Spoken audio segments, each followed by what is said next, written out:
Hey folks, welcome back to another episode of Learn from Dad. Today we're going to talk about taking care of your lawn and specifically crabgrass prevention in the spring while fertilizing and also while killing other broadleaf weeds. So if you're new to the channel, my name is James. I do all kinds of videos about things your dad should have taught you, including taking care of your property. Today I'm going to do fertilization and crabgrass prevention on my own lawn at my own house.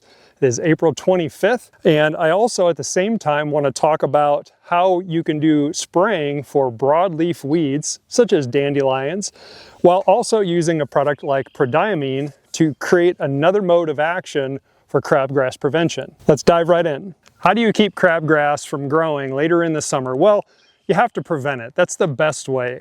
So we do that often in the springtime with a herbicide called Dimension.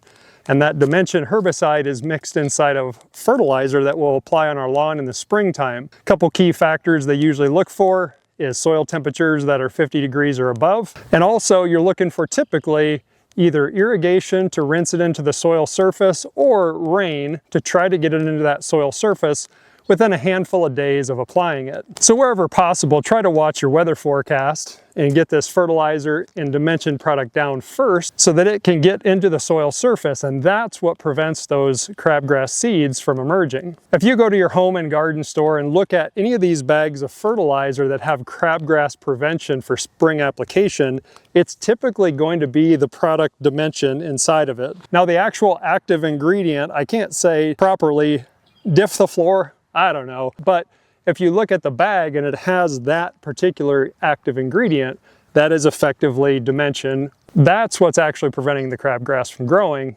later in the year. Now, when should you apply? Again, you have to apply it before those seeds start to actually grow. If you're not sure when to apply in your area of the country, ask Google. When I asked Google Gemini for my location specifically, when should I apply crabgrass prevention, it said for central Iowa between April 15th and May 1st. Ask it a question referencing your location, it'll geolocate you and give you the best answer. Now springtime is one of the best times to fertilize as well, and this is a 22-0-5 fertilizer. And what that ultimately means is there's 22% by weight is nitrogen, 0% by weight is phosphorus, and 5% by weight is potassium. These numbers are always NPK. Springtime is key for getting out some nitrogen in your lawn to help that grass start to grow and thrive for the summer months.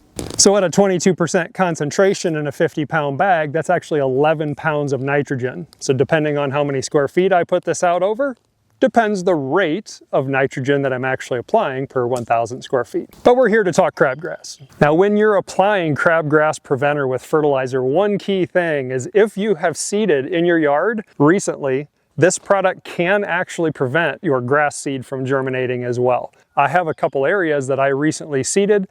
I also fertilized those when I seeded them. So I'm going to be cautious to go around those areas and prevent that seed from not germinating. Now it's also important when you're applying granular products in a spreader like this to actually do it in one direction and then in an opposing direction to make sure that that overlapping pattern gives you the best coverage. So if you're not sure where to set your spreader that you may have, set it down low, measure a particular area of your yard and put in a 50-pound bag, for example, and apply it to that area. And that first application at a low setting will give you an idea of how many pounds, ballpark, are you putting out per 1,000 square feet. You'll have to read the bag instructions because that specifically tells you how much product per 1,000 square feet that it wants you to put out. For this product I'm using, which I purchased at my local farmers co-op, it wants to be at 200 to 400 pounds per acre, which is about 43,000 square feet. Measure an area, do the math, and see how much I'm actually applying. Now when it comes to spreaders, they're all similar but a little bit different, so you're going to have to learn the one you use. I've used a bunch of the different home and garden center type spreaders over the years, and I finally purchased a Lesco commercial spreader, stainless steel. Everything works just better and it's much better control. But even with that, I have to test to know which setting to use and then I often write it down in a spreadsheet so that I can remember for the next year. A quick recap on granular fertilizer in the spring. Do it at the right time. Ask Google for your location. Make sure that you're applying the proper rate per 1,000 square feet, which you can do with a test. Make sure you understand how much nitrogen you're actually putting out, and make sure you do it before a rain event or irrigation to make sure that it gets into the soil. If you're gonna spend the money, make sure you do it properly. Brief pause before we talk about spraying and crabgrass prevention. All of these products and equipment are my own. I've paid for them with my own money. There's no sponsorships on these videos,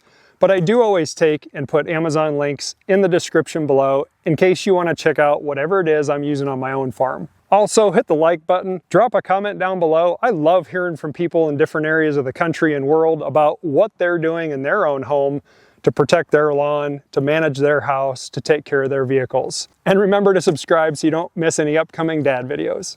I mentioned a second product that I use for crabgrass prevention while I'm spraying broadleaf weeds in my lawn, and that is a product called Prodiamine. This is actually a granular product that I will dump into and tank mix with my sprayer when I'm spraying my herbicide for dandelions and other broadleaf weeds that are not the grass that I'm desiring in a certain area. This Prodiamine product focuses on prevention of a variety of different weeds, such as some broadleafs, but also crabgrass. But it does it in a different way than Dimension. So you're really getting two types of prevention at the same time. Now with products like this, or honestly any of these chemicals that I'm buying other than the granular product, I get these from Amazon shipped directly to my house. It's not hard to use any of these. Simply follow the labels for how to mix it and what rates to apply it, and anybody can do it. Just read the instructions. Now I have a particularly large lawn, so I use this Chapin backpack sprayer, and the product that I typically am spraying is a Trimec 992,